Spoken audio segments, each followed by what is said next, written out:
जो इस force of attraction को डिक्रीज कर देगा, रिड्यूस कर देगा। देख सकते हो जैसे वाटर हम लोग अप्लाई किए तो फोर्स ऑफ अट्रैक्शन कितना डिक्रीज कर रहा है, 1/80। एनर्जी को बोला गया है the amount of energy required, जो एनर्जी आप दिए हैं to break 1 mole of ionic compound. अमीर गरीब है, अमीर अमीर अच्छे दोस्त होते हैं ना, हाँ, तो अच्छे दोस्त है तो इंटरेक्शन ज्यादा अच्छा होगा, इंटरेक्शन अच्छा होगा मतलब लैटिस एनर्जी ज्यादा हो जाएगी, या ये हाइड्रेशन एनर्जी ज्यादा हो गया लैटिस एनर्जी से, तो बॉन्ड यहां से टूटेगा, ये वाला पार्ट इसमें सॉल्युबल इंक्रीज हो रहा है, तो हाइड्रेटेड साइज क्या होगा, डिक्रीज होगा, आयोनिक मोबाइलिटी बढ़ जाएगी। ठीक है, अब देख सकते हो रिजल्ट, मतलब इसकी आयोनिक मोबाइलिटी ज्यादा होगी, उसके बाद Mg+2 का, और उसके बाद एल्युमिनियम +3, मोबाइलिटी भी क्या होगा, कम, इससे ज्यादा सॉल्युबल ये, उसके बाद ये, और उसके बाद ये।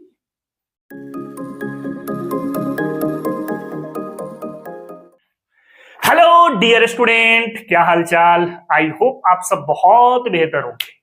बच्चों, अब तक हम लोग classification of elements and periodicity in properties में 9 लेक्चर कंप्लीट कर चुके हैं। आज हम लोग लास्ट लेक्चर को कवर करेंगे, जिसमें बेसिकली हम लोग लैटिस एनर्जी को समझेंगे और हाइड्रेशन एनर्जी को समझेंगे, और इन दोनों एनर्जी के माध्यम से हम लोग सॉल्युबिलिटी ऑर्डर को समझने वाले हैं। लेकिन उससे पहले बच्चों मैं आपको एक बात मेंशन कर दूं कि लेक्चर आने में थोड़ा समय लग जाता है, क्योंकि मैं खुद से ही पीपीटी बनाता हूं, कंटेंट भी खुद से तैयार करता हूं, कौन सा कंटेंट कहां पर रहेगा ये मैं खुद से डिसाइड करता हूं, फिर लेक्चर रिकॉर्ड होती है, उसके बाद लेक्चर की एडिटिंग होती है, उसके बाद आप तक पहुंच पाती है, तो तमाम वर्क मैं खुद से ही करता हूं, इसलिए थोड़ा समय लग जाता है।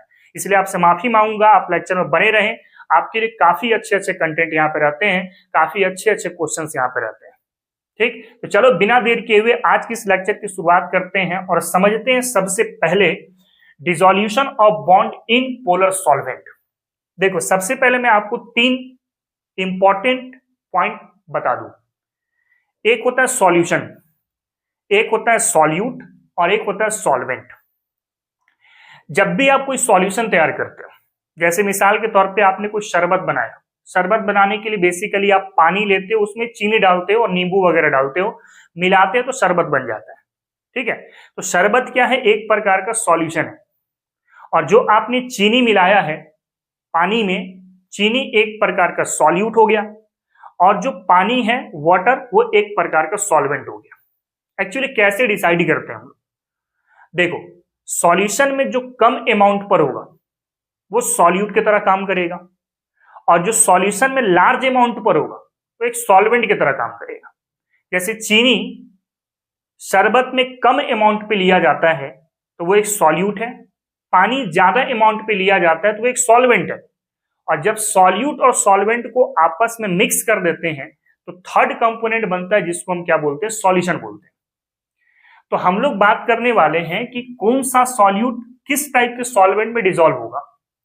आगे चलोगे तो मैं आपको समझाऊंगा कि जो पोलर सॉल्यूट होता है वो सॉल्यूट जिसमें चार्ज मौजूद है, जैसे NaCl, Na+ और Cl- चार्ज होते हैं, तो वो पोलर सॉल्यूट हमेशा पोलर सॉल्वेंट में घुलता है, और नॉन पोलर सॉल्यूट आपका नॉन पोलर सॉल्वेंट में घुलता है। अब पोलर सॉल्यूट पोलर सॉल्वेंट में ही क्यों घुलेगा, इसी का एक्सप्लेनेशन हम लोग आज के इस लेक्चर पे करने वाले हैं। ठीक है, सबसे पहले मैं आपको एक बात बताऊं, when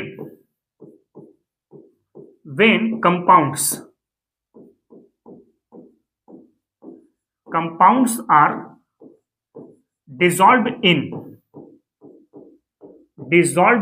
polar solvent, polar solvent कौन कौन हो सकते हैं, जैसे आपका वाटर हो सकता है, जैसे आपका अमोनिया हो सकता है, इस तरीके से आपके पोलर सॉल्वेंट होते हैं। क्या मैंने लिखा कि जब किसी कंपाउंड को पोलर सॉल्वेंट में घुलाया जाता है, डिसॉल्व किया जाता है, तब क्या होता है, then they reduce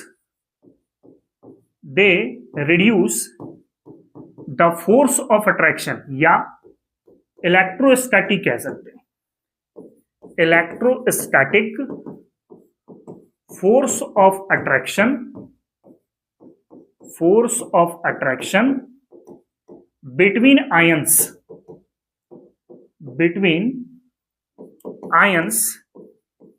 of the compound.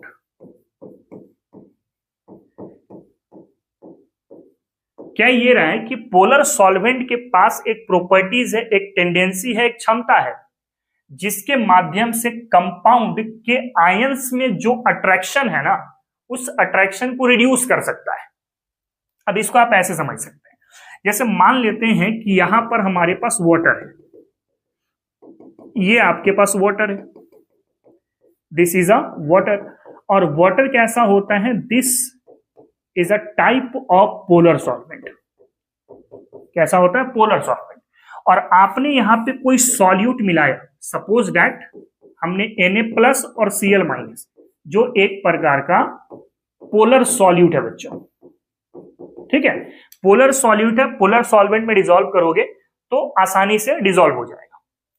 अब क्या ये पॉइंट ये रहा है कि पोलर सॉल्वेंट के पास एक टेंडेंसी है, एक क्षमता है जिसके माध्यम से जो इस आयन के बीच लगने वाला फोर्स ऑफ अट्रैक्शन है ना, इस फोर्स ऑफ अट्रैक्शन को हम लोग नाम क्या देते हैं, इलेक्ट्रोस्टैटिक फोर्स ऑफ अट्रैक्शन, या आप डायरेक्ट आयोनिक फोर्स भी कह सकते हैं, या आयोनिक अट्रैक्शन भी कह सकते हैं।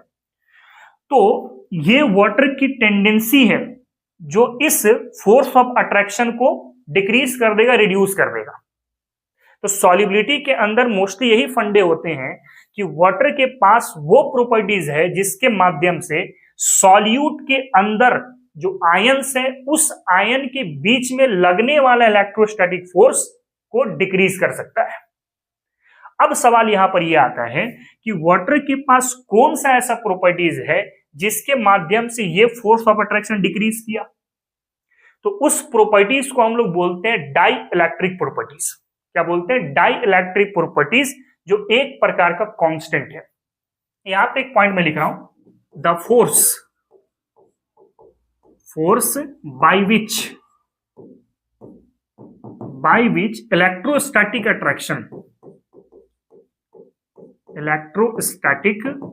अट्रैक्शन डिक्रीजेस, या फिर आप लिख सकते हैं reduced called as dielectric constant,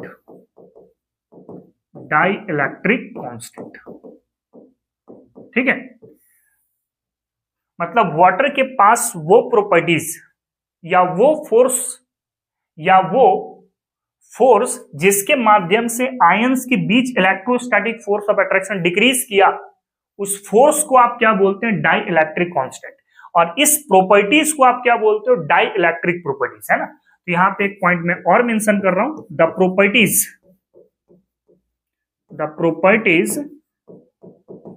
of solvent by which electrostatic interaction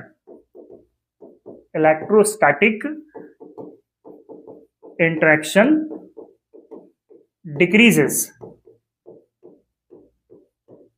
called dielectric properties।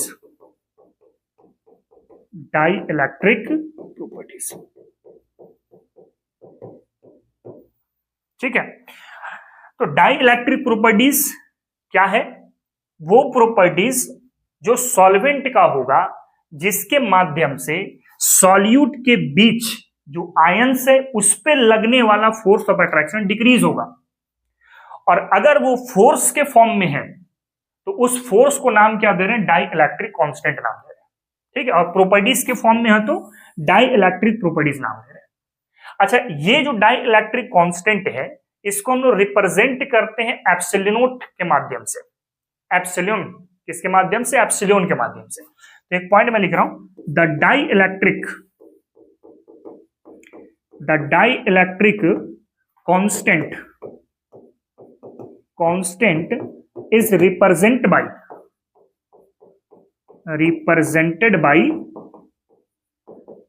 Epsilon.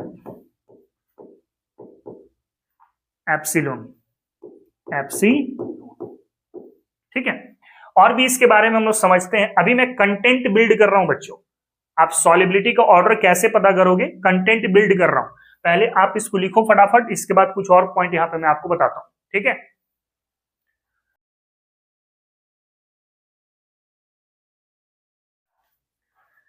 चलो आगे बढ़ते हैं।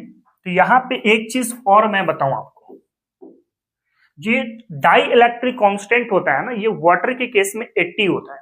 कितना होता है? 80 होता है। उसको भी हम लोग लिख लेते हैं यहां पे, डाई इलेक्ट्रिक कांस्टेंट,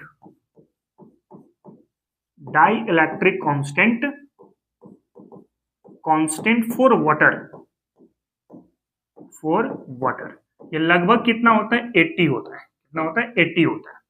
और अगर मैं यहां पे और बातें बताऊं, देखो डाई इलेक्ट्रिक कांस्टेंट जो है ना, वाटर का सबसे ज्यादा होता है दूसरे सॉल्वेंट की कंपेरिजन में, इसलिए वाटर को हम लोग यूनिवर्सल सॉल्वेंट कहते हैं।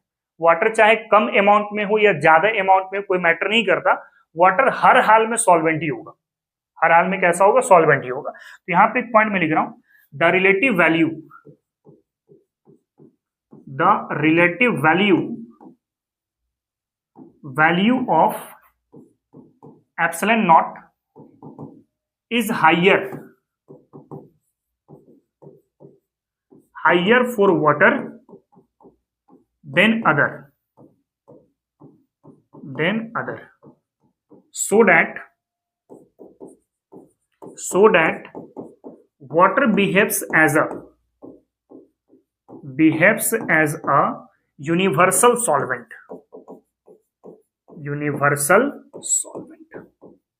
ये यूनिवर्सल सॉल्वेंट की तरह काम करता है। क्यों ऐसा? क्योंकि इसका एप्सिलॉन की वैल्यू सबसे ज्यादा होती है दूसरे सॉल्वेंट के कंपैरिजन में, ठीक है। अब अगर मैं डाई इलेक्ट्रिक कांस्टेंट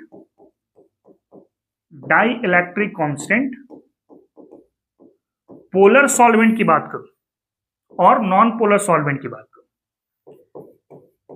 एक तरफ ले लेते हैं हम लोग पोलर सॉल्वेंट की और दूसरी तरफ ले लेते हैं हम लोग नॉन पोलर सॉल्वेंट की, नॉन पोलर सॉल्वेंट।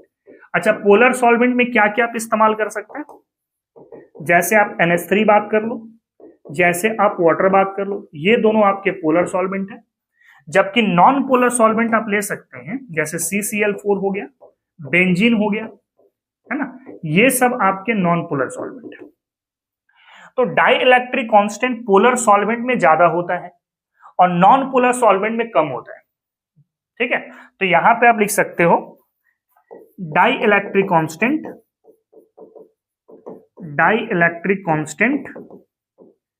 यहां पे ज्यादा मिलेगा, इंक्रीजेस, और यहां पे डाई इलेक्ट्रिक कांस्टेंट आपको कम मिलेगा। डाई इलेक्ट्रिक कांस्टेंट आपको क्या मिलेगा? कम मिलेगा, ठीक है। तो हमने अब तक जो आपको बताया वो मैंने बताया कि कोई भी सॉल्यूट सॉल्वेंट में घुलता है, तो घुलने के लिए जो खेल करता है वो कौन है? Dielectric constant. सॉल्वेंट के डाई इलेक्ट्रिक कांस्टेंट के ऊपर डिपेंड करेगा कि वो सॉल्यूट आपका सॉल्वेंट में घुलेगा कि नहीं घुलेगा। अब डाई इलेक्ट्रिक कांस्टेंट मैंने क्या बताया? ये एक ऐसा फोर्स है सॉल्वेंट का जिसके माध्यम से सॉल्यूट के जो आयंस है उस आयंस के बीच लगने वाला फोर्स ऑफ अट्रैक्शन डिक्रीज हो जाएंगे। और अगर सॉल्वेंट की ये प्रॉपर्टीज है तो इसको डाइइलेक्ट्रिक प्रॉपर्टीज बोलेंगे। और डाइइलेक्ट्रिक कांस्टेंट को हम लोग एप्सिलॉन के माध्यम से दिखाते हैं। किसके माध्यम से? एप्सिलॉन के माध्यम से। और वाटर का जो डाइइलेक्ट्रिक कांस्टेंट होता है वो लगभग 80 के बराबर होता है। फिर अगर मैं बात करूं एप्सिलॉन नोट या डाइइलेक्ट्रिक कांस्टेंट वाटर का दूसरे सॉल्वेंट से काफी ज्यादा होता है, इस वजह से वाटर को हम लोग यूनिवर्सल सॉल्वेंट कहते हैं, ठीक है। अब डाइइलेक्ट्रिक कांस्टेंट पोलर सॉल्वेंट में ज्यादा होता है और नॉन पोलर सॉल्वेंट में कम होता है। आई थिंक यहां तक बात आप समझ गए होंगे। अब क्लास 12 में फिजिक्स के चैप्टर में आप एक फोर्स पढ़ोगे, कूलम्बिक फोर्स, ठीक है। ये जो फोर्स है किसके बराबर होगा? अगर मैं एयर में लेके चलता हूं तो K Q1 Q2 upon R² के बराबर होगा।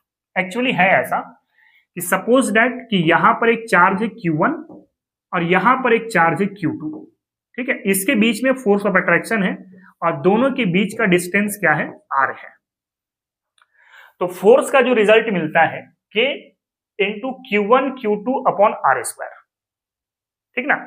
अब देखना जरा, यहां पे जो K है, K का वैल्यू होता है 1/4 pi epsilon not, 1/4 pi epsilon not, यानी कि F एयर, हवा में बात कर रहे हैं अभी, है ना। K की जगह पे 1/4 pi epsilon naught Q1 Q2 upon R square हो जाएगा, ये हो जाएगा। इसको मान लो आप इक्वेशन नंबर 1।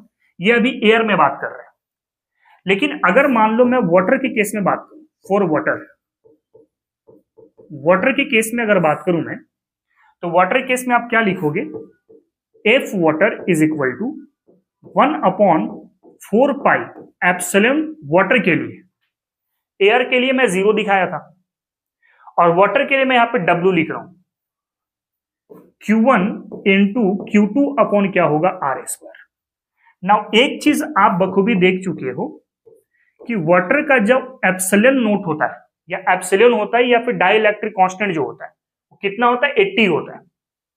यानी ये किसके बराबर होगा, तो 80 एप्सिलॉन नोट के बराबर होगा, जो वाटर वाला है। देख लो, मैं लिखवा दिया हूं पहले ही कि डाइलेक्ट्रिक कांस्टेंट फॉर वाटर कितना होता है, 80 होता है। यानी जो एप्सिलॉन है या डाइलेक्ट्रिक कांस्टेंट है वाटर के केस में, वो एयर से 80 टाइम ज्यादा होगा। देयरफॉर अब क्या लिखा जा सकता है, FW इज इक्वल टू 1/4 पाई। अच्छा, डाइलेक्ट्रिक कांस्टेंट फॉर वाटर में आप क्या लिख सकते, 80 एप्सिलॉन नॉट, यानी यहां पर हो जाएगा 80 epsilon naught Q1 Q2 upon R square. इसको मान लेंगे इक्वेशन नंबर 2। अब क्या करेंगे, दोनों इक्वेशन को हम लोग डिवाइड कर देंगे एक दूसरे के साथ। तो अगर फर्स्ट डिवाइड बाय सेकेंड लिया जाए, तो F0 by FW is equal to 1/4 pi epsilon naught Q1 Q2 upon R square divide by, इसको सॉल्व करते हैं तो क्या मिलेगा, 1/80 into 1/4 pi epsilon naught Q1 Q2 upon R square. ये वाला पूरा कैंसिल आउट होगा, इसके साथ होगा, 80 किधर चला जाएगा, ऊपर, देयरफॉर क्या लिख सकते हैं, 80 लिख सकते हैं। तो रिजल्ट क्या मिला, रिजल्ट मैं यहां पे मेंशन कर रहा हूं, ठीक है। रिजल्ट क्या मिलेगा, रिजल्ट मिलेगा F0 by FW is equal to 80, therefore FW बराबर क्या होगा, F0 बाई 80, F0 बाई 80। सही है, आप देख सकते हो जैसे वाटर हम लोग अप्लाई किए तो फोर्स ऑफ अट्रैक्शन कितना डिक्रीज कर रहा है, 1/80, कितना, 1/80। तो ये बस एक राउंड फिगर है समझने के लिए, हालांकि में इन सब का जो रोल है वो हम लोग ऑर्डर को चेक करने के लिए नहीं देखेंगे, बस ये समझाने की कोशिश कर रहा हूं कि सॉल्यूट सॉल्वेंट में भी क्यों घुल रहा है, फिर उसके बाद हम लोग सॉल्युबिलिटी ऑर्डर देख लेंगे।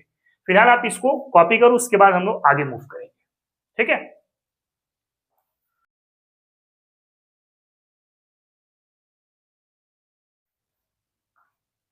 चलो आगे बढ़ते हैं। तो यहां पे कुछ नोट पॉइंट है जो आप माइंड में रखना।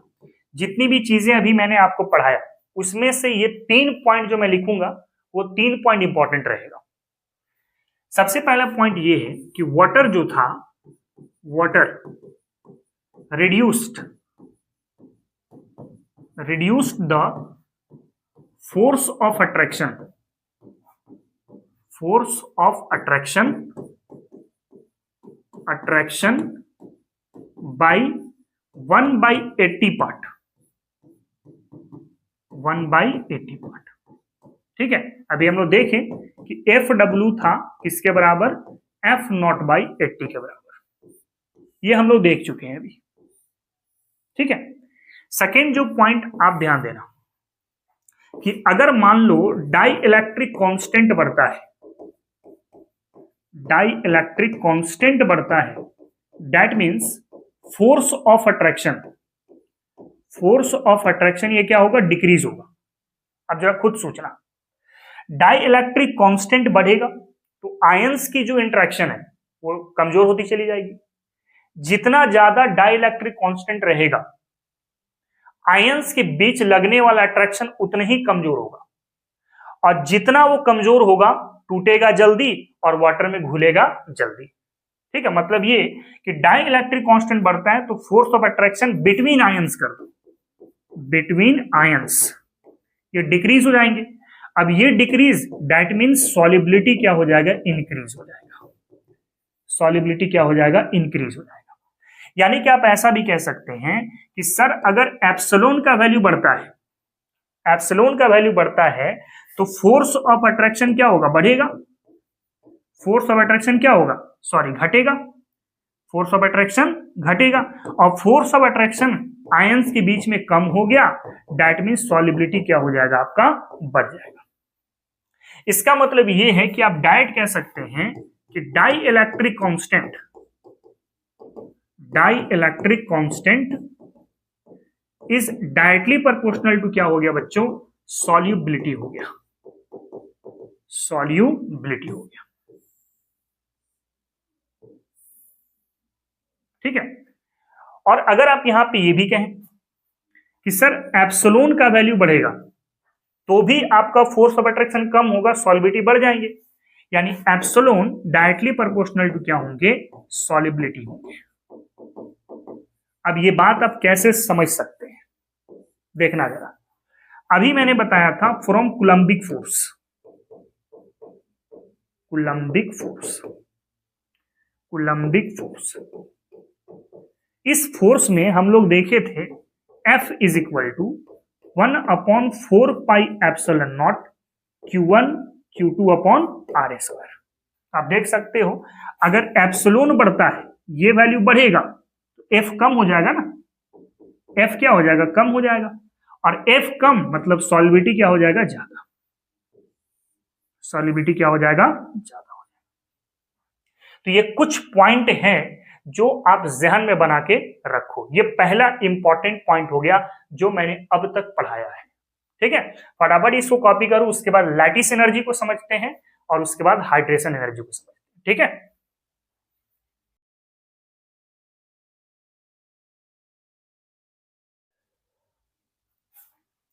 चलो आगे बढ़ते हैं। तो नेक्स्ट है हमारे पास lattice energy and hydration energy.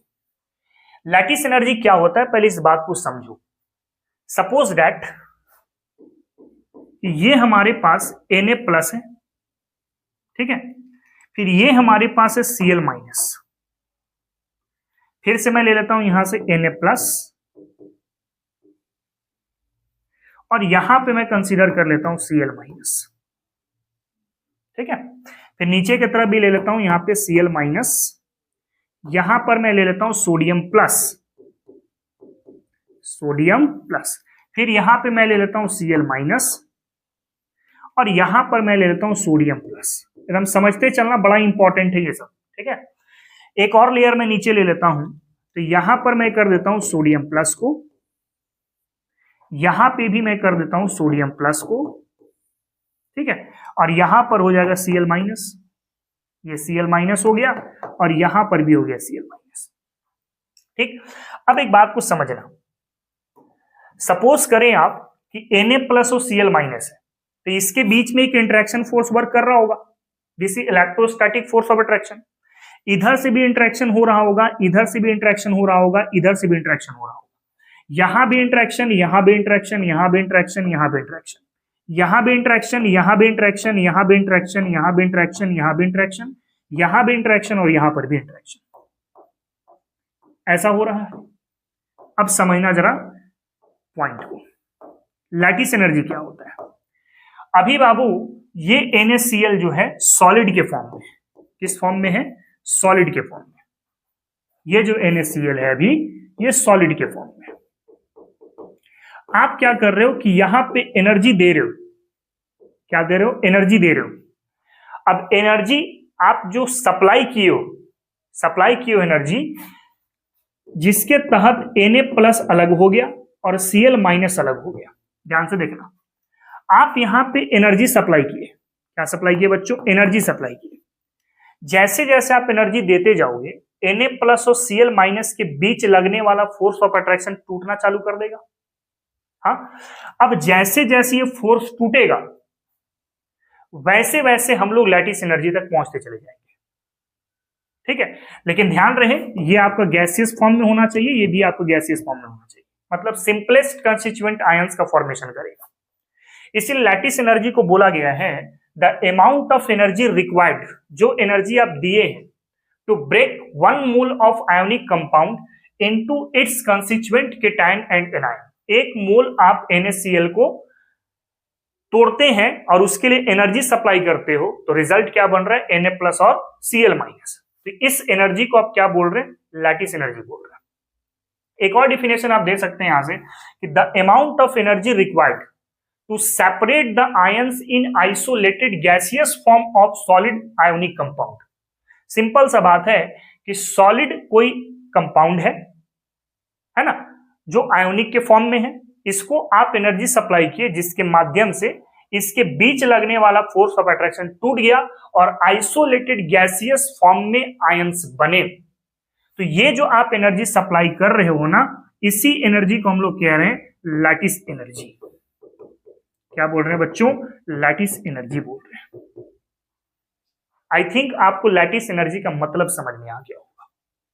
पहले आप इसको कॉपी करो, फिर इसके बारे में कुछ और इंपॉर्टेंट पॉइंट को समझते हैं।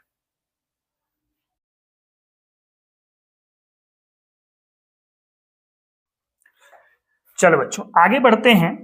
तो अब लैटिस एनर्जी के बारे में कुछ और इंपॉर्टेंट पॉइंट मैं बताऊं।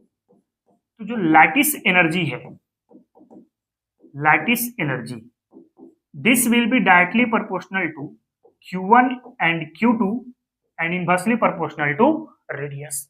यहां पे R क्या है, this is a radius of cation plus radius of anion.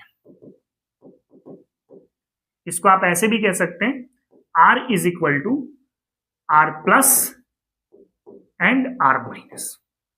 ठीक है, समझिए इधर जरा। सपोज दैट कि ये हमारे पास एक केटायन है और ये हमारे पास एक एनायन है, ये प्लस के फॉर्म में है और ये माइनस के फॉर्म में है। इसके पास जो चार्ज है वो है आपका Q1 और इसके पास जो चार्ज है वो है आपका Q2 और यहां से यहां तक का जो रेडियस है वो है आपका R। यहां से यहां तक का जो रेडियस है वो है आपका R। अब इसी R को आप क्या कह रहे हैं, radius of cation plus radius of anion. Actually यहां से यहां तक रेडियस ऑफ केटायन है ना R प्लस, और यहां से यहां तक क्या है R माइनस। तो R बराबर R प्लस, प्लस क्या होगा R माइनस। ठीक है, इसका मतलब ये है कि अगर आप चार्ज को बढ़ाते हैं, अगर आप चार्ज को बढ़ाते हैं तो आपके पास लैटिस एनर्जी बढ़ जाएंगे, लैटिस एनर्जी क्या होंगे, बढ़ जाएंगे। और अगर आप चार्ज को कम करते हैं, चार्ज को अगर आप कम करते हैं तो लैटिस एनर्जी भी क्या हो जाएगा, कम हो जाएगा। लैटिस एनर्जी क्या हो जाएगा बच्चों, कम हो जाएगा।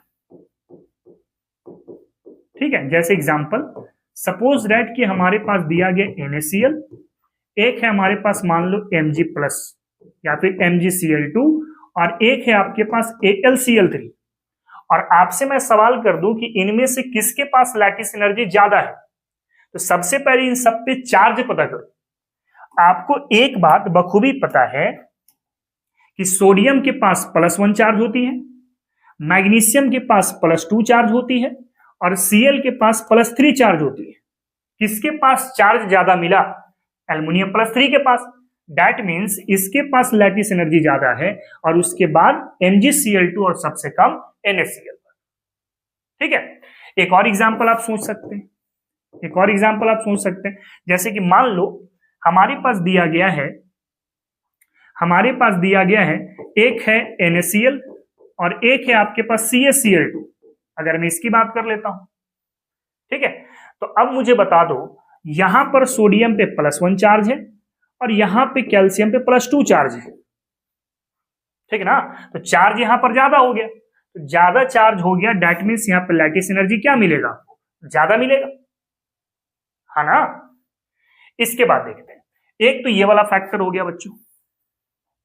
फिर एक फैक्टर आप सोच सकते हैं साइज के अकॉर्डिंग। किसके अकॉर्डिंग, साइज के अकॉर्डिंग। आर के अकॉर्डिंग, ठीक है। अगर रेडियस बढ़ता है, ये रेडियस अगर बढ़ता है, दैट मीन्स क्या है कि साइज बढ़ रहा है। साइज क्या हो रहा है? बढ़ रहा है। खुद सोचो, रेडियस अगर बढ़ता है, रेडियस बढ़ता है मतलब साइज बढ़ेगा, और साइज अगर बढ़ता है तो लैटिस एनर्जी कम हो जाएगी। लैटिस एनर्जी क्या हो जाएगी? कम हो जाएगी। यानी रेडियस को कम करेंगे तो साइज भी आपका कम होगा, और साइज जैसे ही कम हुआ दैट मीन्स लैटिस एनर्जी क्या हो जाएगा? बढ़ जाएगा। लैटिस एनर्जी बढ़ जाएगा। एक तो ये वाला फैक्टर हो गया। अब यहां पे एक चीज आप ध्यान देना कि रेडियस ऑफ केटायन, ये तो समझ जाते हैं सब, ठीक है भाई। मैं आपको पढ़ा चुका हूं रेडियस वाले में कि जितना ज्यादा पॉजिटिव चार्ज, साइज उतनी ही छोटी होती है ना। लेकिन कुछ आयंस मैं आपको साइज के अकॉर्डिंग बता देता हूं, ठीक है। कुछ आयंस जिसे मैं स्मॉलर साइज कह रहा हूं, और कुछ आयंस जो लार्जर साइज के होंगे, लार्जर साइज के होंगे। जो स्मॉलर साइज के एनायन होंगे, स्मॉलर साइज एनायन, उसको मैं गरीब नाम दे रहा हूं, ये गरीब है। और जो लार्जर साइज एनायन होंगे, लार्जर साइज एनायन होंगे, उसको मैं अमीर कह रहा हूं। क्या बोल रहा हूं बच्चों? अमीर कह रहा हूं। अब गरीब एनायन कौन कौन है? गरीब एनायन जैसे कि H माइनस हो गया, ये एक प्रकार का गरीब एनायन है। जैसे आपके पास OH माइनस हो गया, ये भी बच्चों गरीब हो गया। फिर एक Cl माइनस हो गया, ये भी गरीब हो गया। F माइनस हो गया, ये भी गरीब हो गया। इसके साथ साथ आप O-2 ले लें, ये भी आपका गरीब हो जाएगा। ये कुछ ऐसे एनायन का नाम है जो स्मॉलर साइज वाले हैं, जिससे मैं गरीब एनायन कह रहा हूं। फिर कुछ ऐसे भी होंगे जो अमीर होंगे। अब वो अमीर कौन कौन से हो सकते हैं, इसको देख लो जरा। जैसे एक हो सकता है आपका सल्फेट SO4-2, ये आपका अमीर है, साइज में बड़ा है। फिर एक हो सकता है NO3-, ये भी साइज में बड़ा हो जाएगा। फिर एक हो सकता है HSO3-, ये भी साइज में बड़ा हो जाएगा। फिर आप ले सकते हैं HCO3 भी ले सकते हैं, HCO3-, ये भी बड़ा हो जाएगा। और चाहें तो आप ले सकते हैं कार्बोनेट ले सकते हैं। फिर आप ले सकते हैं SO3-2 ले सकते हैं। फिर आप ले सकते हैं ClO4- ले सकते हैं। फिर आप ले सकते हैं Br- ले सकते हैं। और फिर आप ले सकते हैं I- ले सकते हैं। तो ये कुछ ऐसे एनायन का नाम है जो साइज में बड़े हैं, जिसको मैं अमीर कह रहा हूं। और ये कुछ ऐसे एनायन है जो साइज में छोटे हैं, जिसे मैं गरीब कह रहा हूं, ठीक। इसके माध्यम से भी हम लोग लैटिस एनर्जी पता कर सकते हैं। फिलहाल आप इसको देखो, कुछ एग्जांपल है लैटिस एनर्जी ऑर्डर पता करने का, उसको हम लोग फटाफट कवर करते हैं, ठीक है।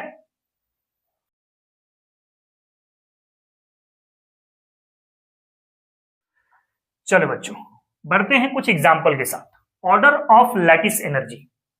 सबसे पहले एक काम करें, अगर आप चार्ज को देखते हैं तो यहां पे +1 चार्ज है, यहां भी +1 है, यहां भी +1 है, यहां भी +1 है, और यहां पर भी +1, ठीक है।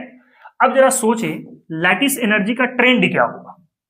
यहां से देखो, अगर आप बात करते हो लिथियम की और Cl की, तो Cl-, ये तो गरीब वाला है, देखो गरीब में है ना। तो आप क्या कह रहे हो कि ये Cl जो है आपका गरीब हो गया, और लिथियम से बड़ा साइज सोडियम का होता है, इससे बड़ा पोटेशियम, इससे बड़ा रुबिडियम, उससे बड़ा सीजियम। मतलब सीजियम यहां पर क्या है बच्चों, तो अमीर है, और Cl यहां पर क्या है, तो गरीब है, ठीक है। यहां पे Cl गरीब हो गया, और यहां पे क्या हो गया, ये गरीब हो गया। समझना, लिथियम से बड़ा सोडियम, सोडियम से बड़ा पोटेशियम, पोटेशियम से बड़ा रुबिडियम, रुबिडियम से बड़ा caesium. Top to bottom size क्या होते हैं, इंक्रीज करते हैं। मतलब सबसे बड़ा साइज इसका हो गया तो ये अमीर हो गया, और Cl- क्या होता है, गरीब होता है। अब जरा सोच के देखो, गरीब गरीब के बीच में इंटरेक्शन ज्यादा होगा या अमीर गरीब के बीच में इंटरेक्शन ज्यादा होगा? एकदम सिंपल सा जवाब है कि सर दो गरीब हैं तो इनके बीच इंटरेक्शन काफी अच्छा होगा, लेकिन गरीब है और एक अमीर है तो इसके बीच इंटरेक्शन उतना अच्छा नहीं होगा। हाँ, थोड़े समय के लिए होगा, कोई फटका मार दिया तो वो बॉन्ड आसानी से टूट जाएगा। मतलब यहां पे इंटरेक्शन ज्यादा अच्छा है, लैटिस एनर्जी ज्यादा होगा, फिर उसके बाद यहां पर, उसके बाद यहां पर, उसके बाद यहां पर। ठीक है, तो आप यहां भी देख सकते हो साइज जैसे से डिक्रीज हो रहा है, सॉरी साइज जैसे जैसे इंक्रीज हो रहा है, लैटिस एनर्जी वैसे वैसे डिक्रीज हो रहा है। मैं यहां पे बता चुका हूं, साइज जैसे बढ़ेगा लैटिस एनर्जी डिक्रीज होगा। ठीक है, आगे बढ़ते हैं, इस वाले केस में देख लेते हैं। Potassium potassium potassium potassium potassium, ठीक है, और यहां भी पोटेशियम है। पोटेशियम गरीब होता है, यहां पर भी ये क्या है, गरीब है, समझते चलना। एक है यहां पर F और एक है यहां पर I। ठीक है, fluorine chlorine bromine iodine, iodine कैसा है, अमीर, और फ्लोरीन कैसा है तो गरीब। यहां पर भी गरीब गरीब में इंटरेक्शन अच्छा होगा, गरीब अमीर में इंटरेक्शन कमजोर होगा। इंटरेक्शन अच्छा है, लैटिस एनर्जी अच्छा होगा, लैटिस एनर्जी अच्छा होगा। दूसरे तरीके से भी देख सकते हैं, फ्लोरीन की साइज छोटी थी, लैटिस एनर्जी ज्यादा हो गया, आयोडीन की साइज बड़ी थी, लैटिस एनर्जी कम हो गया। ऐसे भी निकाल सकते हैं। आगे बढ़ लेते हैं, यहां पे NaF की बात करें, F क्या है, ये तो गरीब है सर। I क्या है, ये तो अमीर है सर, है ना। सोडियम कैसा है, सोडियम थर्ड पीरियड का एलिमेंट है ना, साइज में छोटा होगा, तो ये भी कैसा है तो सर गरीब है। यहां पे भी सोडियम कैसा है तो गरीब है। अब देखो जरा, यहां गरीब गरीब का इंटरेक्शन है, यहां गरीब अमीर का इंटरेक्शन है, मतलब इंटरेक्शन यहां अच्छा होगा। सिंपल बात है कि दो गरीब अगर बैठे हैं, मजबूत बॉन्ड के साथ जुड़े होंगे, लेकिन एक अमीर और एक गरीब कभी भी अच्छे दोस्त नहीं हो सकते। गरीब गरीब दोस्त हो सकता है, इंटरेक्शन अच्छा मिलेगा, लेकिन गरीब अमीर कभी अच्छे दोस्त नहीं हो सकते। मतलब यहाँ पे इंटरेक्शन कमजोर होगा। इंटरेक्शन कमजोर है तो लैटिस एनर्जी सबसे कम होगा, इंटरेक्शन अच्छा है तो लैटिस एनर्जी ज्यादा अच्छा होगा। दूसरे तरीके से भी देख सकते हैं, FCl Br और I साइज में बड़ा है तो लैटिस एनर्जी कम होगा, फ्लोरीन साइज में छोटा है तो लैटिस एनर्जी ज्यादा होगा। सिंपल है, यहां पे देख सकते हैं। SO4 कैसा है बच्चों, अमीर। SO4 कैसा है, अमीर, बड़े साइज का है ना, बड़े साइज का है, ये हो गया अमीर। यहां पे भी SO4 है, कैसा होगा तो अमीर होगा। अब बेटा मांगे कार शराबी बाप राज, ग्रुप 2 का मेंबर है। बेरिलियम का साइज सबसे छोटा, मतलब ये तो गरीब है सर। इससे बड़ा मैग्नीशियम, इससे बड़ा कैल्शियम, इससे बड़ा एसआर और इससे बड़ा बेरियम, ये कैसा है, अमीर है। अब देखो जरा, यहां अमीर अमीर है और यहां अमीर गरीब है।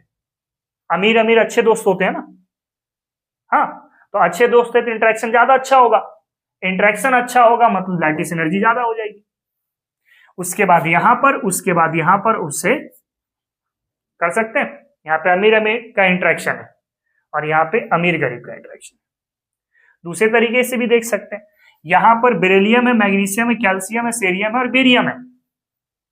ठीक है, यहां पे बेरियम की साइज क्या है, बड़ी है ना, साइज बड़ी है तो लैटिस एनर्जी कम होनी चाहिए थी, लेकिन यहाँ SO4 भी डिस्टर्ब कर रहा है, समझ रहे बात को ना, इसलिए गरीब अमीर से ज्यादा अच्छे से चेकअप हो जाता है। फिर NaCl वाला में देखो, Na+1 चार्ज, Mg+2 चार्ज और Al+3 चार्ज। चार्ज ज्यादा है, मैं बता दिया, चार्ज ज्यादा है तो लैटिस एनर्जी भी क्या होगा, ज्यादा होगा। साइज बड़ा है, लैटिस एनर्जी क्या होगा, कम होगा। मतलब यहां पे लैटिस एनर्जी इसके पास, उसके बाद तो कुछ इस तरीके से लैटिस एनर्जी के ऑर्डर को निकालते हैं। फटाफट इसको कॉपी करो, उसके बाद फिर हम लोग समझते हैं हाइड्रेशन एनर्जी को। ठीक है,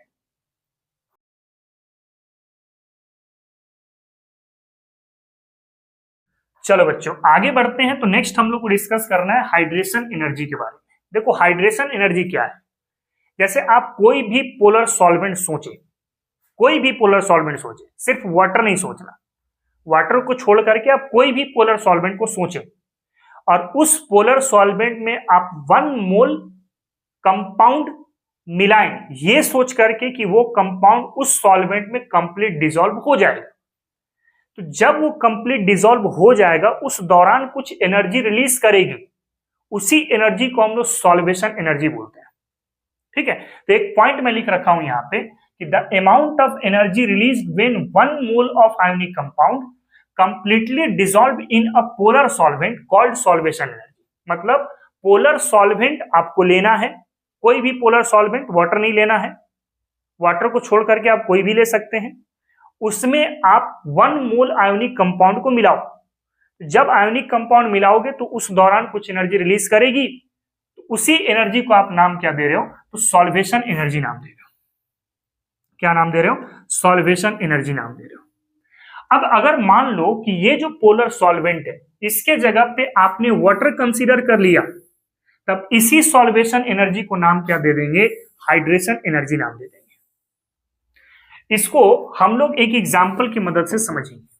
जैसे सपोज दैट कि आपने लिया Na+ और Cl-। आप एक बात मुझे बताओ, Na+ और Cl- के बीच में एक इंटरेक्शन फोर्स है, यहां पे एक इंटरेक्शन फोर्स है बच्चों। ठीक है, इस इंटरेक्शन फोर्स को हम लोग लैटिस एनर्जी कह लेते हैं। क्या कह लेते हैं, लैटिस एनर्जी कह लेते हैं। अभी मैंने जस्ट बताया लैटिस एनर्जी डिपेंड कर रहा है कि भाई इसमें कितना एनर्जी सप्लाई कर रहे हैं और ये बॉन्ड आपका ब्रेक हो रहा है। मान लेते हैं थोड़े समय के लिए कि लैटिस एनर्जी यहीं से कॉन्सेप्ट आने वाला है। अब इस NaCl को आप वाटर में डिसॉल्व करें तो वाटर इसके आजू बाजू फैल जाएगा, आजू बाजू वाटर यहां पे फैल जाएगा, ऐसा मैं ले लेता हूं।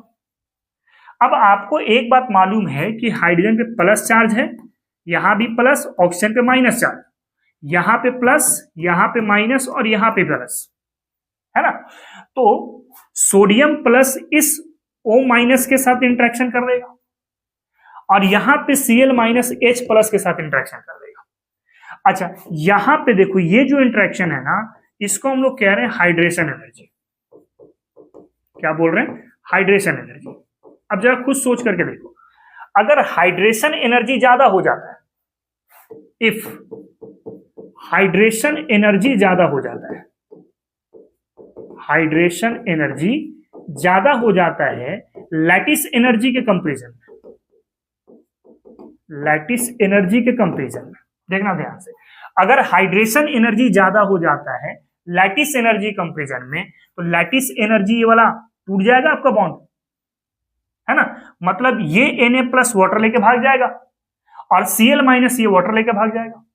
मतलब ऐसा हो जाएगा Na+ के चारों तरफ वाटर फैल जाएंगे, है ना, ये वाटर लेके भाग गया, ये वाटर लेके भाग गया, ठीक है, और Cl- को भी जो है वाटर लेके भाग जाएगा, है ना, वाटर लेके भाग जाएगा।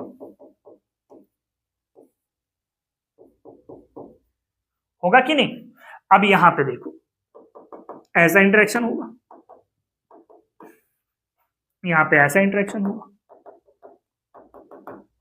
तो कायदे से ये वाला बॉन्ड अगर मजबूत हो गया या ये हाइड्रेशन एनर्जी ज्यादा हो गया लैटिस एनर्जी से, तो बॉन्ड यहां से टूटेगा, ये वाला पार्ट इसमें सॉल्युबल, ये वाला पार्ट इसमें सॉल्युबल।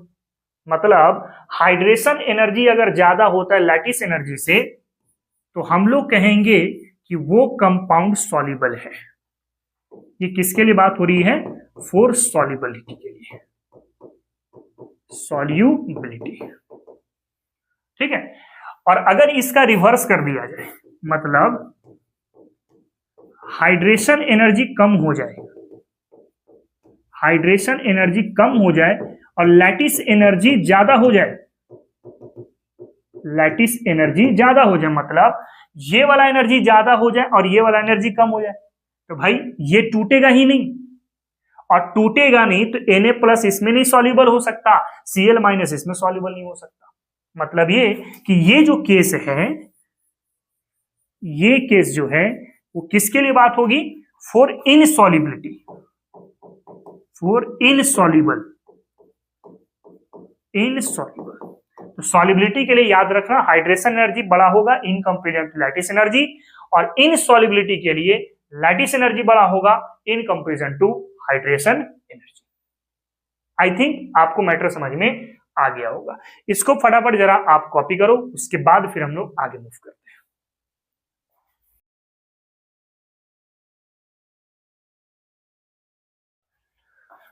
चलो बच्चों आगे बढ़ते हैं। तो नेक्स्ट हम लोग पढ़ना है एप्लीकेशन ऑफ हाइड्रेशन और सॉल्वेशन। सबसे पहले एप्लीकेशन को डिस्कस करेंगे हाइड्रेटेड रेडियाई और हाइड्रेटेड साइज के बारे में। देखो हाइड्रेटेड रेडियाई क्या है, जैसे मान लो हमारे पास कोई एक केटायन है, सपोज दैट M+, और आपको अभी मैंने जस्ट बताया जैसे Na+ था तो इसके चारों तरफ वाटर मॉलिक्यूल घिर चुके थे, है ना।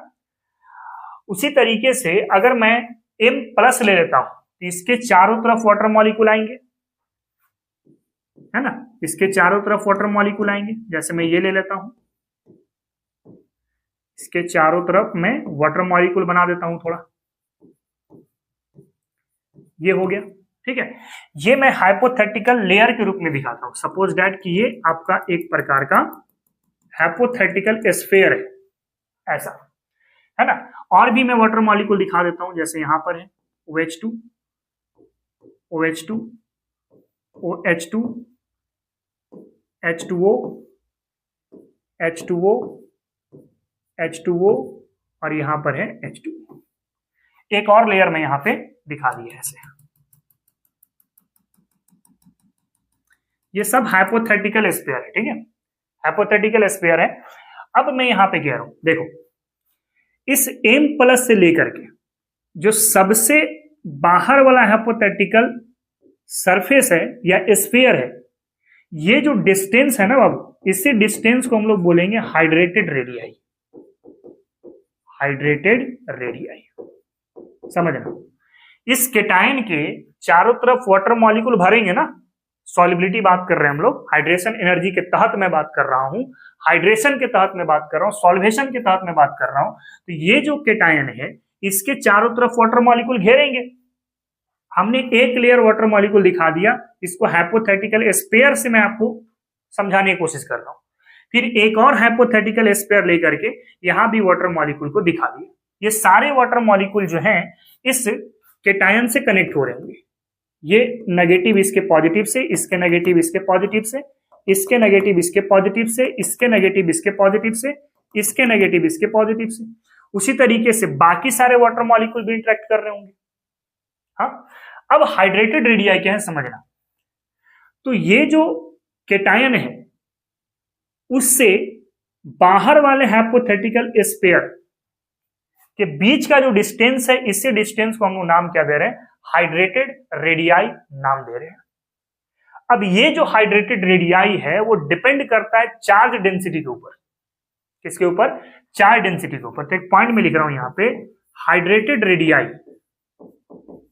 हाइड्रेटेड रेडियाई या हाइड्रेटेड साइज कह दो, hydrated size depends on charge density. Charge density, अच्छा चार्ज डेंसिटी को हम लोग फाई के साथ दिखाते हैं, ठीक है। यानी charge density that is phi, ये किसके इक्वल होता है? चार्ज अपॉन साइज के इक्वल होता है। चार्ज अपॉन साइज के इक्वल होता है, ठीक है। अच्छा एक पॉइंट और ध्यान दे लेना, जो N-3 होता है, N-3 इसके पास सबसे ज्यादा चार्ज डेंसिटी होती है, has maximum charge density, maximum charge density, ठीक है।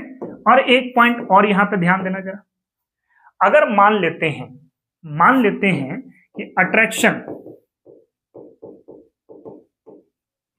Between M+ and water molecule,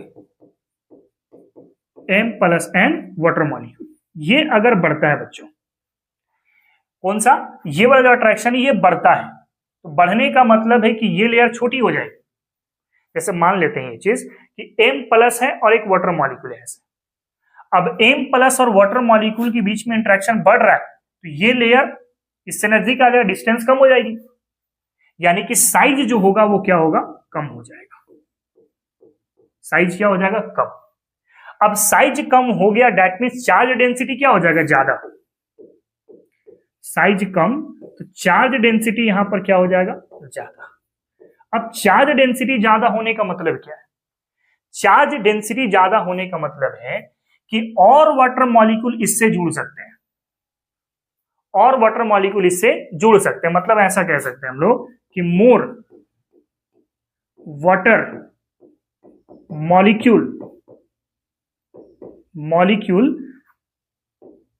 are attracted by M plus. ठीक है, ये आपका बढ़ जाएगा। और जब ये भी बढ़ जाएगा तो साइज क्या हो जाएगी, बढ़ जाएगी आपकी, हाइड्रेटेड साइज बढ़ जाएगी। तो हाइड्रेटेड साइज क्या होगा, बढ़ जाएगा यहां से। इस बात को समझना बड़ा इंपॉर्टेंट पॉइंट है। ठीक है, इसी के बेसिस पे हम लोग साइज को चेक करने वाले हैं। ठीक ना, मैं कॉमा दे के दिखा देता हूं यहां से ऐसे, समझे। अगर अट्रैक्शन N प्लस और वाटर के बीच में बढ़ता है तो साइज क्या हो जा रही है, छोटी। अब साइज छोटी तो चार्ज डेंसिटी क्या हो जाएगा, ज्यादा। ठीक, अब देखना चाहे ये साइज छोटा हो गया तो और वाटर मॉलिक्यूल बाहर में आ सकते हैं ना ऐसे, और वाटर मॉलिक्यूल आ गया तो भाई रेडियाई क्या हो गई, बढ़ गई ना, हाइड्रेटेड वाली। फिर से सुनना, एक बार फिर से रिपीट कर रहा हूं। अगर अट्रैक्शन वाटर का M प्लस का बढ़ रहा है, अगर ये अट्रैक्शन बढ़ रहा है तो यहां से यहां तक की साइज कम हो जाएगी। अब साइज कम हो गई तो चार्ज डेंसिटी बढ़ रहा है, यानी कि और वाटर मॉलिक्यूल आएंगे और एक हाइपोथेटिकल लेयर बना देगा, यानी कि रेडियाई बढ़ जाएगा, हाइड्रेटेड वाली। ठीक है ना, हाइड्रेटेड वाली रेडियाई और बढ़ जाएगी। तो ध्यान देना, यहीं पे कॉन्सेप्ट है कि साइज कम हो रहा है। अब गैसियस की तरह सोचना कि गैसियस स्टेट पर अगर आयंस की साइज कम हो रही है तो हाइड्रेटेड साइज क्या होगा, बढ़ेगा। और चार्ज डेंसिटी बढ़ने का मतलब यह है कि और भी वाटर मॉलिक्यूल यहां पे कनेक्ट होके और भी हाइपोथेटिकल स्फीयर बना सकते हैं, और बनेगा तो रेडियाई बढ़ती चली जाएगी। ठीक है, पहले आप इसको कॉपी करो, एग्जांपल से हम लोग इसको समझेंगे। ठीक है,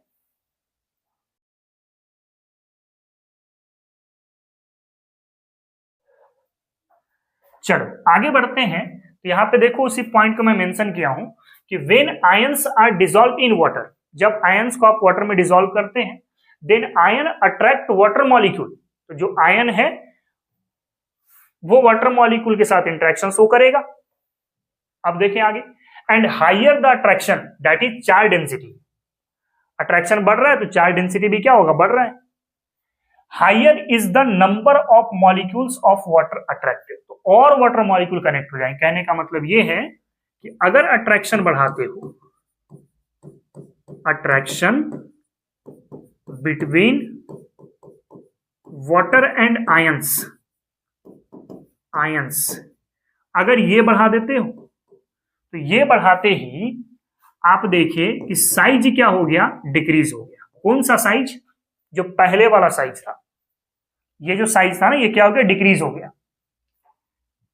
अब साइज डिक्रीज होते ही चार्ज डेंसिटी क्या हो गया, वहां पे बढ़ गया। चार्ज डेंसिटी क्या हो गया, बढ़ गया।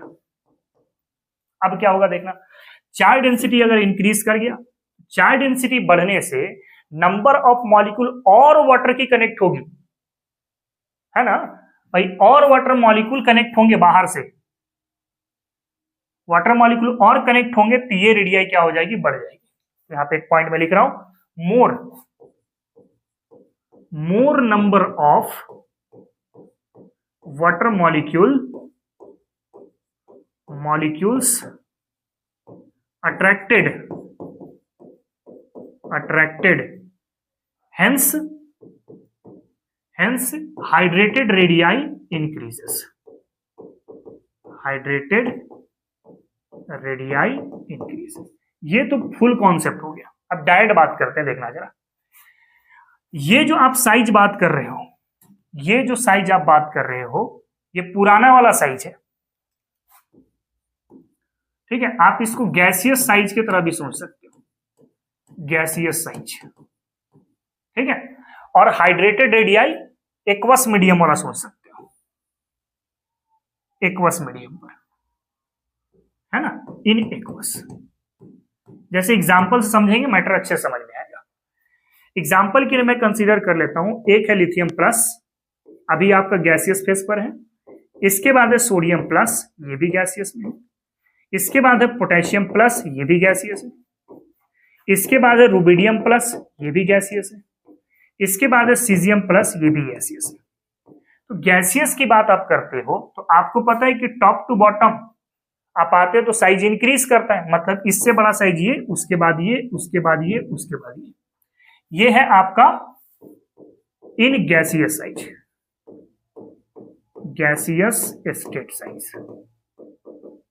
ये normal trend, top to bottom increase करने वाला, ठीक है। लेकिन अगर यहीं पे एक्वस मीडियम सोच लेते हो, क्या सोच लेते हो, एक्वस मीडियम, और एक्वस बात करना मतलब आप सॉल्वेशन की बात कर रहे हो, हाइड्रेशन की बात कर रहे हो, ठीक है। Rb plus aqueous and caesium plus, ये भी हो गया एक्वस। ये किसकी बात कर रहे हैं हम लोग, इन हाइड्रेशन, हाइड्रेशन या फिर एक्वस, एक्वस साइज, ठीक है। तो ये वाला साइज आपका इंक्रीज हो रहा है तो हाइड्रेटेड साइज क्या होगा, डिक्रीज होगा। इसी बात को यहां पे मेंशन किया गया है, समझ रहे हो। और एक एग्जांपल लेंगे, मैटर अच्छे समझ में आ जाएगा। जैसे अगर मान लेते हैं एक और एग्जांपल पर, सपोज दैट Be +2 है, Mg +2 है, Ca +2 है, Sr +2 है और Ba +2 है, इसकी बात आप करते हैं। लेकिन ध्यान देना अभी मैं गैस सोच रहा हूं,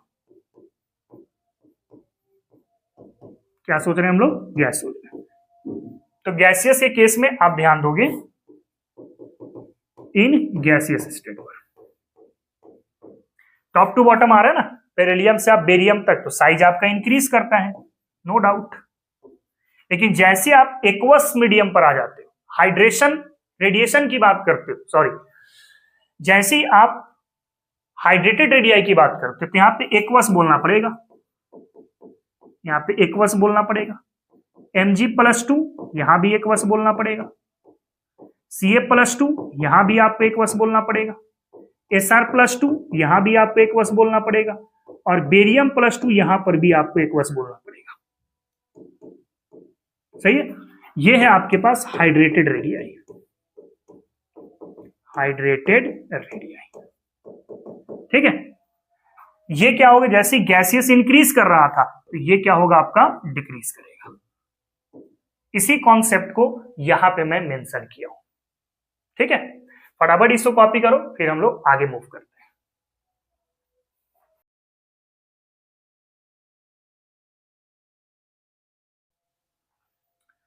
चलो आगे बढ़ते हैं। तो नेक्स्ट है रिजल्ट। रिजल्ट आपको क्या मिला, रिजल्ट में आपने देखा कि अगर गैसियस साइज बढ़ रहा है, गैसियस साइज बढ़ रहा है तो चार्ज डेंसिटी क्या होगा, कम हो जाएगा। ये सब आप पढ़े अभी जस्ट, चार्ज डेंसिटी क्या हो जाएगा, कम। और चार्ज डेंसिटी अगर कम है दैट मीन्स हाइड्रेशन कम हो जाएगा, हाइड्रेशन हो जाएगा बच्चों कम, और हाइड्रेटेड रेडियाई क्या हो जाएगा, कम। हाइड्रेटेड रेडियाई हो जाएगा आपका कम। सिंपल याद रखना, गैसियस साइज बढ़ता है तो हाइड्रेटेड रेडियाई कम हो जाएगा। टॉप टू बॉटम का केस देख लेते हैं। जैसे आप बात कर लेते हो Be+2 की, Be+2, Mg+2, Ca+2, Sr+2 और Ba+2। अगर मान लो आप गैसियस केस लेते हो, कौन सा, गैसियस लेते हो, अभी जस्ट मैंने बता दिया, बस समराइज कर रहा हूं। अगर गैसियस लेते हो तो साइज क्या होता है, इंक्रीज होता है। लेकिन अगर यहीं पे आप हाइड्रेटेड रेडियाई बात करते हो, कौन सा, हाइड्रेटेड रेडियाई बात करते हो, हाइड्रेटेड रेडियाई,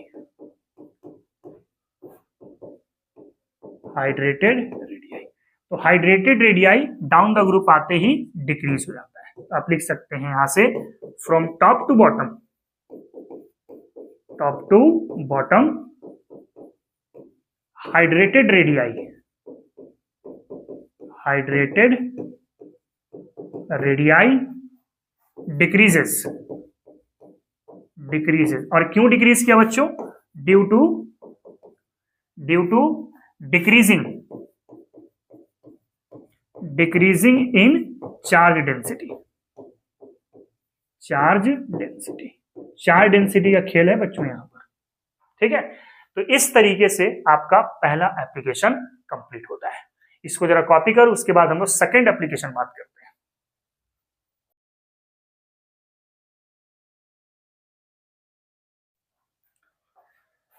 चलो बच्चों आगे बढ़ते हैं। तो नेक्स्ट है हमारे पास आयोनिक मोबाइलिटी। आयोनिक मोबाइलिटी क्या है? The tendency to movement of ions, movement of ions in aqueous solution, in aqueous solution. ठीक है, अब एक चीज आप ध्यान देना जरा, अगर मान लो हमारे पास कोई एक केटायन है, ठीक है, इसको आप वाटर में डिसॉल्व कराएं तो इसके चारों तरफ वाटर मॉलिक्यूल आ जाएगा। ये अभी हम लोग जस्ट देख चुके हैं। यहां पर OH2 कर दो, यहां पर भी OH2 कर दो, यहां पर H2O कर दो, यहां पर भी H2O कर दो और यहां पर भी H2O कर दो। ठीक है, मान लेते हैं एक हाइपोथेटिकल लेयर,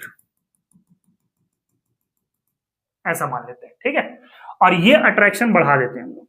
यहाँ पे इंटरेक्शन है ना, ये अट्रैक्शन हम लोग बढ़ा देते हैं। यहाँ पे मैं लिख रहा हूं अट्रैक्शन,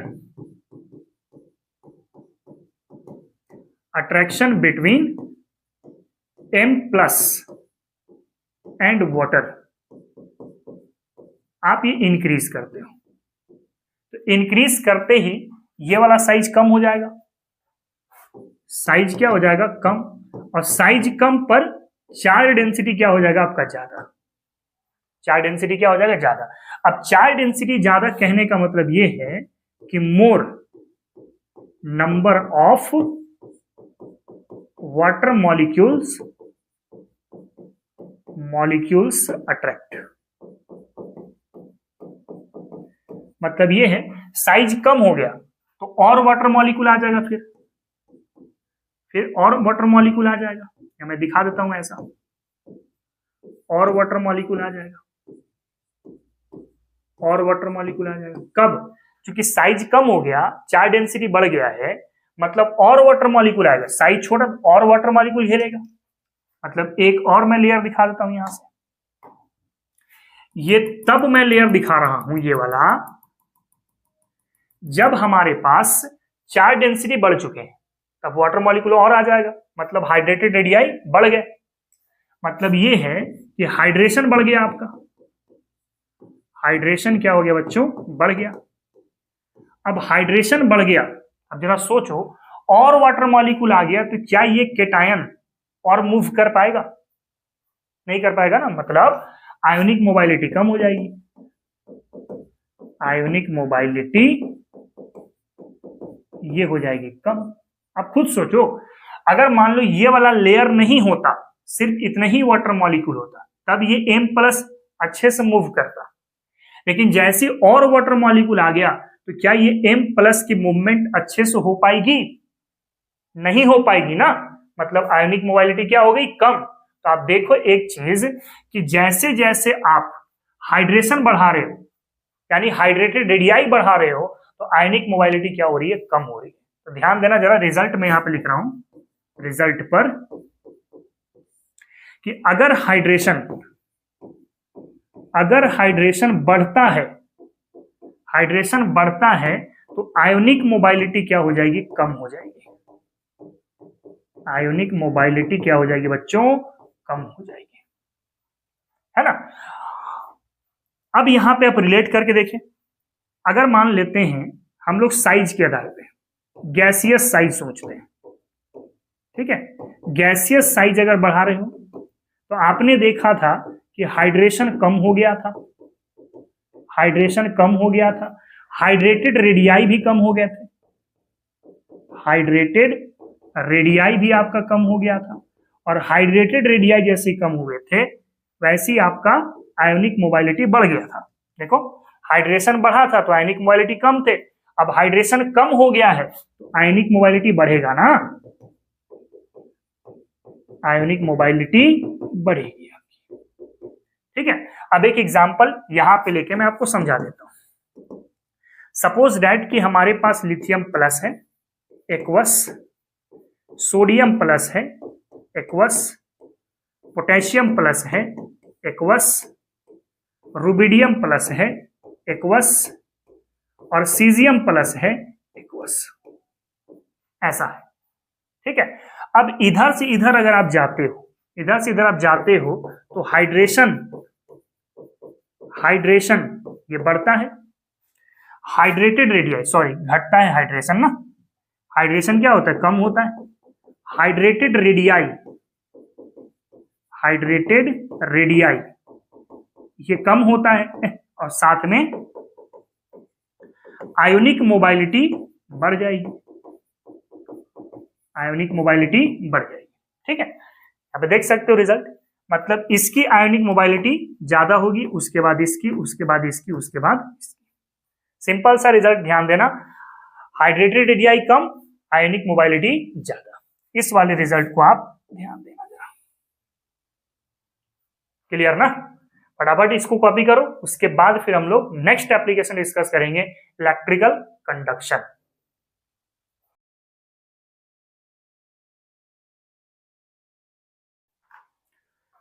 चलो बच्चों आगे बढ़ते हैं, तो नेक्स्ट हम लोग को पढ़ना है इलेक्ट्रिकल कंडक्शन। अब देखना जरा, इलेक्ट्रिकल कंडक्शन डिपेंड करेगा आयोनिक मोबाइलिटी के ऊपर, इसके ऊपर आयोनिक मोबाइलिटी। आयोनिक मोबाइलिटी अगर बढ़ाते हो ना बच्चों तो मूवमेंट बढ़ जाएगी, मूवमेंट ऑफ आयंस क्या हो जाएगा बढ़ जाएगा। अभी मैंने जस्ट बताया है कि आयोनिक मोबाइलिटी क्या होता है, tendency to movement of ions in aqueous solution, यानी आयोनिक मोबाइलिटी बढ़ेगा तो मूवमेंट ऑफ आयंस भी क्या होंगे बढ़ेंगे, movement of ions, movement of ions ये क्या होगा आपका बढ़ेगा, और जैसे जैसे आयन की मूवमेंट्स होगी वैसे वैसे वहां पे करंट ज्यादा फ्लो करेगा। ज्यादा आयंस की मूवमेंट मतलब इलेक्ट्रिकल कंडक्शन वहां पे ज्यादा होगा, कम आयंस की मूवमेंट इलेक्ट्रिकल कंडक्शन वहां पे कम होगा, मतलब यहाँ पे इलेक्ट्रिकल कंडक्शन क्या होगा ज्यादा हो जाएगा, इलेक्ट्रिकल कंडक्शन, कंडक्शन क्या होगा ज्यादा होगा। दैट मीन्स ये डिपेंड कर रहा है किसके ऊपर बच्चों, आयोनिक मोबाइलिटी के ऊपर, ionic mobility this will be directly proportional to electrical conduction, electrical conduction. ठीक है, बस इस वाले पॉइंट को आपको माइंड कर लेना है। एग्जांपल लेके देख लेते हैं। एग्जांपल हम लोग बात कर लेते हैं यहाँ पे Na+, एक बात कर लेते हैं Mg+2 और एक बात कर लेते हैं हम लोग एल्युमिनियम+3। सबसे पहले हम लोग बात करते हैं गैसियस साइज की, गैसियस साइज की। तो गैसियस साइज बताओ किसका ज्यादा होगा, यहाँ पे ज्यादा पॉजिटिव चार्ज है मतलब साइज सबसे छोटी, यहाँ पे कम पॉजिटिव चार्ज है मतलब साइज सबसे बड़ी, मतलब सोडियम गैस के केस में प्लस वाला ये ज्यादा बड़ा होगा, उसके बाद Mg+2 और उसके बाद एल्युमिनियम+3। गैस के केस में साइज का ऑर्डर यही होता है। इसके बाद अगर मैं बात करूं हाइड्रेटेड रेडियाई की या हाइड्रेटेड साइज की, तो गैसियस साइज से ठीक उल्टा आपका हाइड्रेटेड साइज होता है, मतलब Na+ एक्वस में सबसे छोटा साइज, Mg+2 एक्वस में उससे बड़ा साइज और एल्युमिनियम+3 एक्वस में सबसे बड़ा साइज। फिर अगर मान लेते हैं हाइड्रेशन की, हाइड्रेशन की बात आप कर लेते हैं, तो हाइड्रेशन में भी सेम ट्रेंड होगा, मतलब Na+ एक्वस इससे ज्यादा होगा Mg+2 एक्वस और इससे भी ज्यादा होगा Al+3 एक्वस। ठीक, इसके बाद अगर बात कर लेते हैं आयोनिक मोबाइलिटी की, आयोनिक मोबाइलिटी की, तो आयोनिक मोबाइलिटी को हम लोग रिलेट किए थे हाइड्रेटेड रेडियाई से। Hydrated radii inversely proportional to ionic mobility, अभी जस्ट मैं दिखाया हूं यहां पे। हाइड्रेटेड रेडियाई कम, आयोनिक मोबाइलिटी ज्यादा, तो यानी हाइड्रेटेड रेडियाई का ट्रेंड ये है, तो आयोनिक मोबाइलिटी उल्टा होगा, मतलब Na+ एक्वस इसमें ज्यादा होगा, उसके बाद Mg+2 एक्वस, और उसके बाद होगा एल्युमिनियम+3 एक्वस। इसके बाद अगर हम लोग देख लेते हैं इलेक्ट्रिकल कंडक्शन की, इलेक्ट्रिकल कंडक्शन, तो इलेक्ट्रिकल कंडक्शन मोस्टली किसके ऊपर डिपेंड कर रहा है? आयोनिक मोबाइलिटी के ऊपर, है ना। तो आयोनिक मोबाइलिटी का ट्रेंड यही है, तो इलेक्ट्रिकल कंडक्शन का भी ट्रेंड यही होगा, मतलब Na+ एक्वस का कंडक्शन सबसे ज्यादा, उसके बाद Mg+2 का, और उसके बाद एल्युमिनियम+3 का। तो इस तरीके से हम लोग हाइड्रेशन एनर्जी के माध्यम से हाइड्रेटेड रेडियाई देख सकते हैं, आयोनिक मोबाइलिटी देख सकते हैं, और साथ में इलेक्ट्रिकल कंडक्शन देख सकते हैं। अब लैटिस एनर्जी और हाइड्रेशन एनर्जी समझ गए हैं, तो इसी के माध्यम से हम लोग सॉल्युबिलिटी का ऑर्डर देखने वाले हैं, जो इस चैप्टर का लास्ट टॉपिक होने वाला है। ठीक है, फटाफट इसको कॉपी करो, उसके बाद फिर हम लोग अगला टॉपिक पे मूव करते हैं।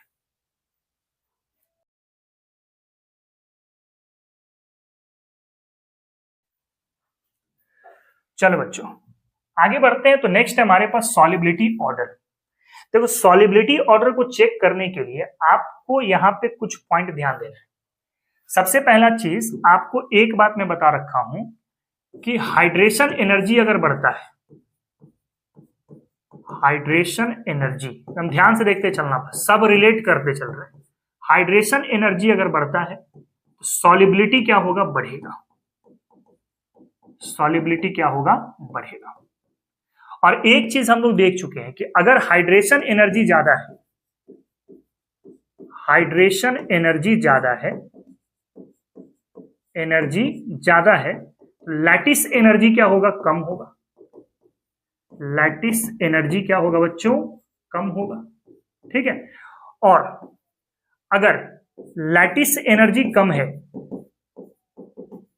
लैटिस एनर्जी कम है, दैट मीन्स साइज क्या होगा? आपका ज्यादा होगा। ये सब एक दूसरे से मैं रिलेट कर चुका हूं। देखो साइज बढ़ेगा, लैटिस एनर्जी कम होगी, लैटिस एनर्जी कम होगा, हाइड्रेशन एनर्जी ज्यादा होगा, हाइड्रेशन एनर्जी ज्यादा होगा तो सॉल्युबिलिटी भी क्या होगा? ज्यादा होगा। मतलब आप डायरेक्ट रिजल्ट माइंड में रख सकते हैं ऐसा result. Radii size, radii size, ये कौन सी रेडियाई साइज की बात कर रहा हूं? Radius of cation plus radius of anion, जो लैटिस एनर्जी में पढ़ चुके हैं। ठीक है, अगर ये रेडियाई आप बढ़ा देते हो तो लैटिस एनर्जी आपका क्या होगा? कम हो जाएगा। लैटिस एनर्जी कम हो जाएगा। अब लैटिस एनर्जी कम हो गया, दैट मीन्स हाइड्रेशन एनर्जी क्या हो जाएगा? ज्यादा, और हाइड्रेशन एनर्जी ज्यादा, दैट मीन्स सॉल्युबिलिटी भी क्या हो जाएगा? ज्यादा। ठीक है, यहां पर Le क्या है बच्चों? लैटिस एनर्जी,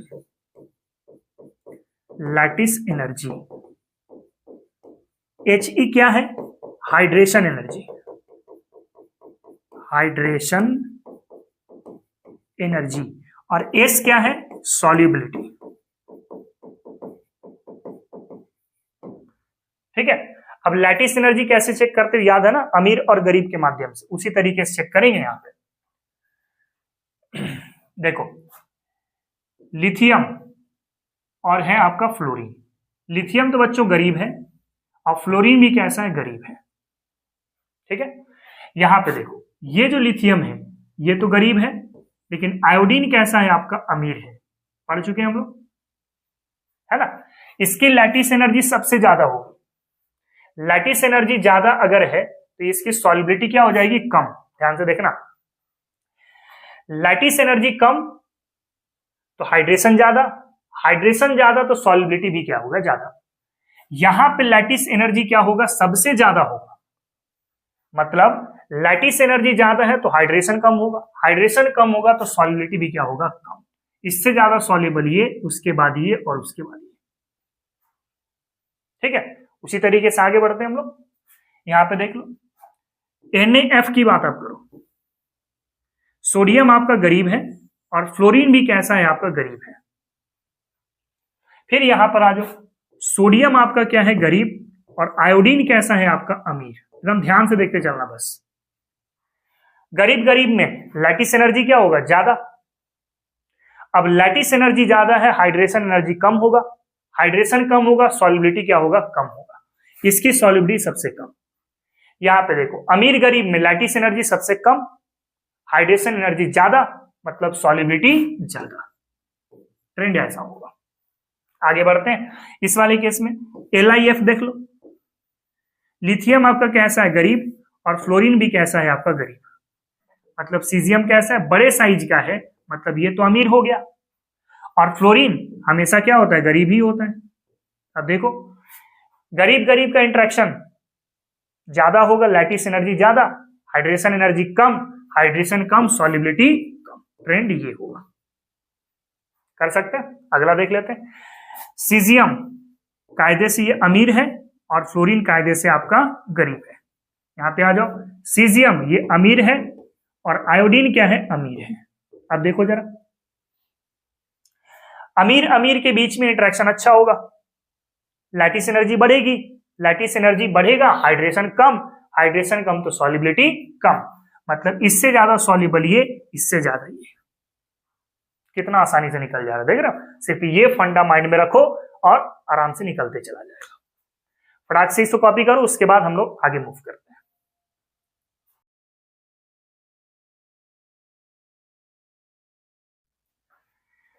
चलो आगे बढ़ते हैं। तो नेक्स्ट कुछ और एग्जांपल है। OH ये तो गरीब होता है, यहां पर भी है OH, ये भी क्या होगा तो गरीब होगा। बेरिलियम है, छोटा साइज का है तो ये गरीब है। बेरियम आपका बड़ा साइज का है तो अमीर है। देखो यहाँ गरीब गरीब है, इंटरेक्शन अच्छा होगा, लैटिस एनर्जी ज्यादा होगी, लैटिस एनर्जी ज्यादा, हाइड्रेशन कम, हाइड्रेशन कम तो सॉल्युबिलिटी कम, इससे ज्यादा सॉल्युबल ये, उसके बाद ये, उसके बाद ये और उसके बाद निकल जाएगा। यहाँ पे आ जाओ, LiOH है, OH हमेशा क्या होता है गरीब होता है, यहां पर भी OH क्या है तो गरीब है। ठीक है, अब देखो जरा, लिथियम और सीजियम में देखो, सीजियम की साइज बड़ी है ना, ये तो अमीर है, ये अमीर है, और लिथियम क्या है गरीब है। तो गरीब गरीब के बीच में इंटरेक्शन अच्छा होगा, लैटिस एनर्जी बढ़ेगी, हाइड्रेशन कम हो जाएगी और सॉल्युबिलिटी भी कम हो जाएगी। ट्रेंड ये वाला होगा। कर सकते हैं, आगे बढ़ सकते हैं। यहाँ पर SO4 ये तो अमीर है, यहां पर भी SO4 है, ये भी तो अमीर है कि नहीं। अब देखो Be और एक है आपके पास Ba, बेटा मांगे कार शराबी बाप राजी, तो बाप जो है वो सबसे बड़ा, मतलब ये अमीर, और बेटा सबसे छोटा मतलब गरीब। अमीर अमीर के बीच में इंटरेक्शन अच्छा, लैटिस एनर्जी बढ़ेगी, हाइड्रेशन कम होगी और सॉल्युबिलिटी भी कम होगी, इससे ज्यादा सॉल्युबल ये, उसके बाद ये और सबसे ज्यादा। कितना आसान है। यहां पे आ जाओ, ClO4 ये तो अमीर है सर, यहां पर भी है ClO4, ये भी क्या है अमीर है ना। अब एक लिथियम है, दूसरा है सीजियम है, सीजियम बड़े साइज का है, मतलब ये तो अमीर होगा, यहां पे लिथियम छोटे साइज का है, मतलब ये गरीब होगा। गरीब अमीर के बीच में इंटरेक्शन उतना अच्छा नहीं होगा, मतलब लैटिस एनर्जी कम, हाइड्रेशन ज्यादा, सॉल्वेशन। गरीब अमीर के बीच में इंटरेक्शन उतना अच्छा नहीं होगा, लैटिस एनर्जी कम, हाइड्रेशन एनर्जी ज्यादा, सॉल्युबिलिटी भी ज्यादा, मतलब ये ज्यादा सॉल्युबल, उसके बाद ये, उसके बाद ये, उसके बाद। अमीर अमीर के बीच में इंटरेक्शन अच्छा, मतलब लैटिस एनर्जी अच्छा, हाइड्रेशन एनर्जी कम और सॉल्युबिलिटी भी कम। निकल गया, फटाक से इसको कॉपी करो।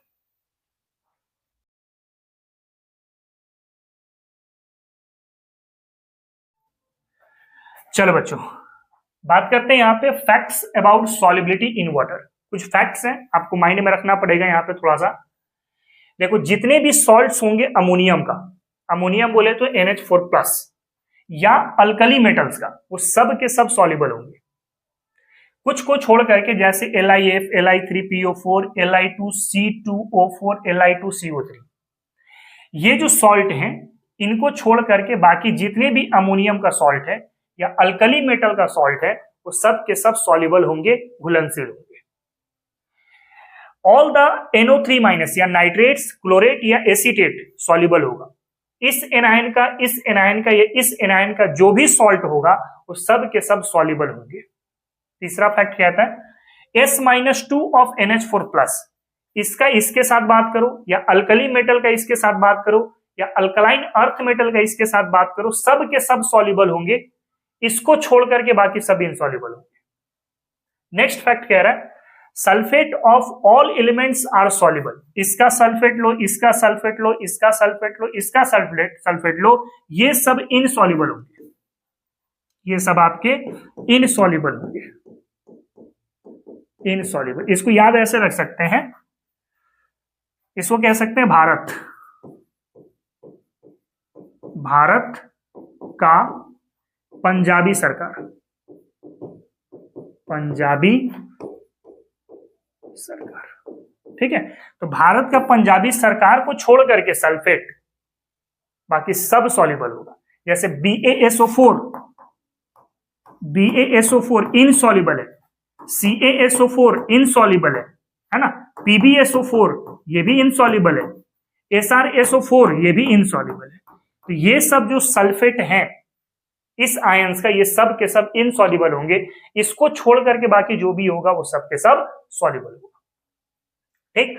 इसके बाद कह रहा है, अमोनियम हाइड्रोक्साइड या अल्कली मेटल का हाइड्रोक्साइड ये सब सॉल्युबल होंगे। इसको छोड़ करके बाकी कोई भी सॉल्युबल नहीं होगा। जैसे NH4OH ये सॉल्युबल है ना, NaOH ये सॉल्युबल है अल्कली मेटल वाला, फिर BeOH का हॉल्ट वाइस ये इनसॉल्युबल है। अल्कलाइन अर्थ मेटल में सिर्फ बेरियम वाला ही सॉल्युबल होगा, ठीक है। जैसे अगर मैं बात करूं MgOH का हॉल्ट वाइस ये भी इनसॉल्युबल होगा, लेकिन BaOH का हॉल्ट वाइस ये आपका क्या होगा, सॉल्युबल होगा। तो कुछ इस तरीके से आपको माइंड में रखना होगा फैक्ट को। क्लियर ना? फटाफट इसको जरा कॉपी कर लो।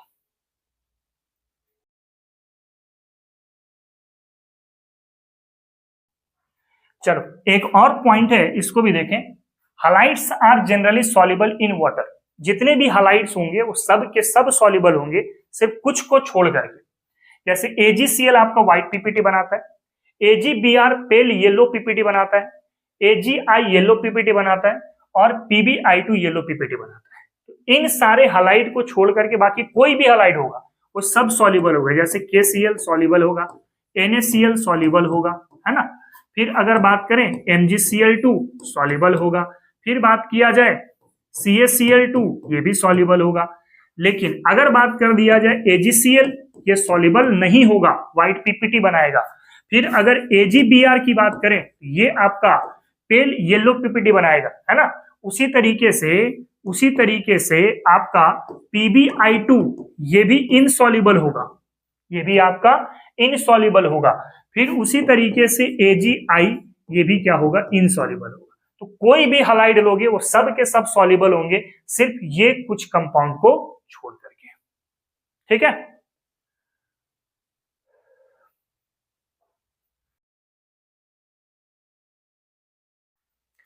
चलो बच्चों, तो आज जो है हम लोग पीरियोडिक टेबल चैप्टर को कंप्लीट कर चुके हैं, या फिर classification of elements and periodicity को कंप्लीट कर चुके हैं।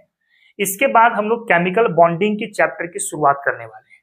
बच्चों आज की लेक्चर काफी ज्यादा इंपॉर्टेंट थी, आप इसको बहुत अच्छे से कवर करना, यहीं से आपका केमिकल बॉन्डिंग की जर्नी शुरू होगी। तो आज के लेक्चर को हम लोग यहीं पे समाप्त करते हैं, मिलते हैं फिर हम लोग नेक्स्ट लेक्चर पर एक नए जोश के साथ, नई उमंग के साथ। आज के लिए इतना ही। जय हिंद, जय भारत और जय विज्ञान।